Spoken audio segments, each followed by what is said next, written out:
اچھا سر، مجھے بتائیے سلمان مراد صاحب کہ اگلے ایک مہینے میں آپ کی پریورٹی کیا ہے؟ اب جبکہ آپ ڈپٹی میئر بن چکے ہیں، مرتضی وہاب صاحب میئر بن چکے ہیں، آپ کے کراچی کے ایسے کون سے مسئلہ ہے جو کہ پریورٹی پر رہے گا اور جاتے ہی آپ اس پر شروع ہو جائیں گے؟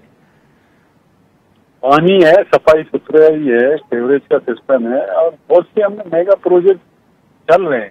آپ کو شہر میں کام ہوتے ہوئے نظر آئیں گے۔ پہلے تو یہ کہتے تھے کہ اختیارات نہیں تھے، اختیارات کا رونا روکتے تھے۔ اب میئر اور ڈپٹی میئر مل کر شہر کی خدمت کریں گے، نہ ہم اختیار کا رونا روئیں گے، نہ ہمیں جو اللہ تعالیٰ نے اس کے بعد ہماری پارٹی قیادت نے ہم پر اعتماد کیا ہے، تو انشاءاللہ تعالیٰ کراچی کی شہریوں کی خدمت کریں گے، شہر کے لیے کریں گے، اور کراچی کے پاکستان کے دل کراچی کے انفراسٹرکچر کو بہتر کریں گے۔ یہاں کی میگا پروجیکٹ ابھی جو چل رہے ہیں اور ان کو اسپیڈلی ہم چلائیں گے۔ ٹھیک ہے، چلیں سلمان مراد صاحب، wish you all the best, بہت شکریہ۔